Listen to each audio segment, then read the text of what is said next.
Hello folks, Neil here and welcome to an all-new episode of IWALVG Finds. Man, it is hot as hell outside, but that heat is not going to stop me from doing my game chasing, so here's what I got this week.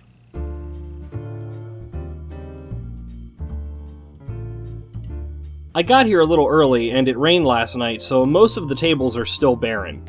A giant yellow box caught my eye. It's a Wallace and Gromit statue. The woman selling it asks for $3, which I quickly fork over. That's a great deal.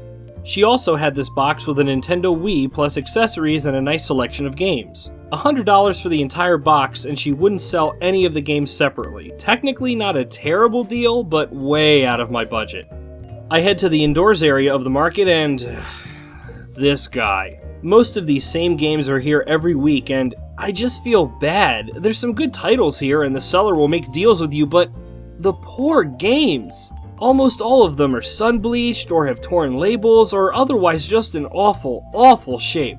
Luckily, these two weren't. Commander Keen and Tom Clancy's Rainbow Six, both for the Game Boy Color. They're in relatively good shape, and for $2 a piece, I can't complain. Another vendor is selling CDs for $1 each, and look what I come across. The Seventh Guest, an FMV classic. Both discs are in excellent shape. Also hiding amongst the throng of cheap kids games is a LucasArts classic, The Dig. It too is in good condition. $1 a piece? Yes please.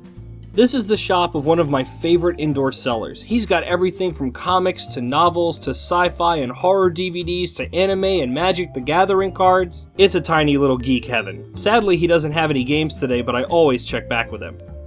Well, hello, ladies. Not a bad start to the week. $9 total for 2 classic PC games, 2 Game Boy Color titles, and a cracking statue.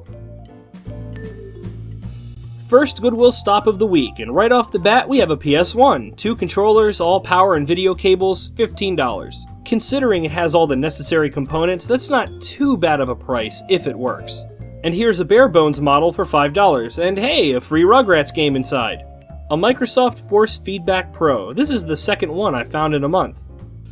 Absolutely nothing of note in the media section, unless you consider Madden NFL 07 to be something. Here's some strategy guides in the book section, Tomb Raider 2, which is my personal favorite in the franchise, as well as a couple of Ratchet & Clank guides. I have no need for these, so I'll let someone else pick them up. Dance Dance Revolution Supernova 2, complete in the box. $15 though. The next day, I go about 20 minutes out of my way to visit another Goodwill. I've got a gut feeling to check it out. Maybe I shouldn't trust my gut, I guess? These prices are absolute crap. $5 for Guitar Hero 2? Come on! Oh wait a minute, what's this? Oh man, it's Parappa the Rapper 2, an uncommon and good PS2 game. Now that is worth $5.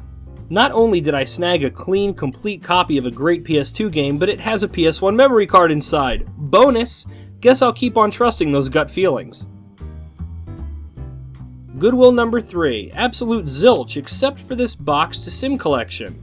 It's got the original Sims, Sims Online, SimCity 3000 Unlimited, and Sim Theme Park for $2, and it's sealed on both ends, buying this without hesitation. I ended up sending the collection to Clint from Lazy Game Reviews. He's probably the biggest Sims fan on YouTube. Check out his channel, it's good stuff. Off to the pawn shop. Nothing new out on the floor except for a translucent green Xbox. Nice, but at $129, I've got to pass. A buddy of mine that works here brought out a couple of items to show me that can't be sold for another 2 weeks. I can't buy anything today, but once they go out on the floor for sale, he'll let me know. This copy of Street Fighter 2 is in better shape than the one I currently own, so I'm interested in that, but what really wrinkles my brow is this, Pulse Man for the Sega Genesis. This is most definitely a homebrew cart because this game was never released on a physical cart in the States. You could get it through the now defunct Sega channel in the mid-90s, and you can currently download it for $9 through the Nintendo eShop. I know a lot of work goes into making these homebrews, but personally, I only put a monetary value to them based on whatever I think they're worth. Some of these are on eBay for upwards of $200. That's insane for a game I can download for $9.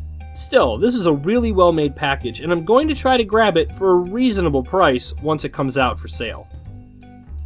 Day 2 at the flea market, and my last stop of the week, and man is it busy today.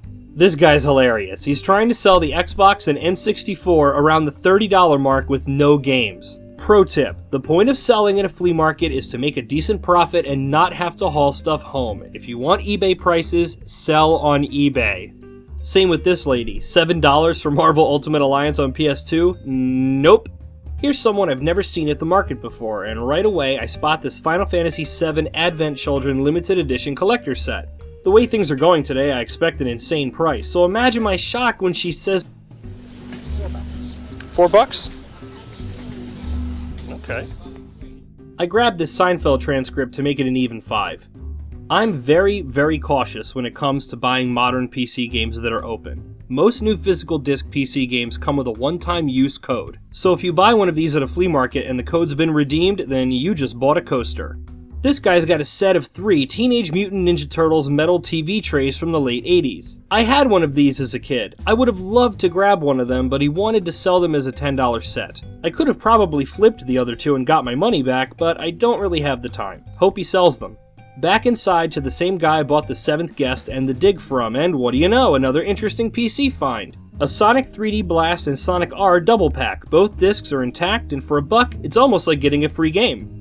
On my way back outside, I spot a young lady selling all kinds of cool stuff, including comics and some games.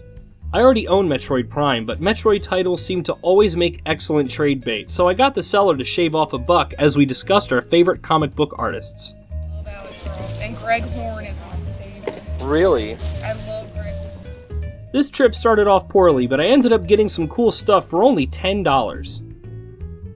Another week, another nice stack of gaming goodies.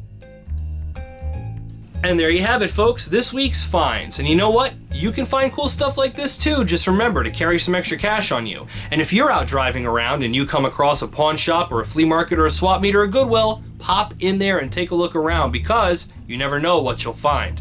Until next time, my name is Neil, and I will always love video games. Have a good one. Thank you for watching. If you liked what you saw, go ahead and check out our other videos and subscribe to us as well so you'll know as soon as new videos are available. Also, be sure to follow us on Twitter and check out our Facebook page where we do random Steam game giveaways every week.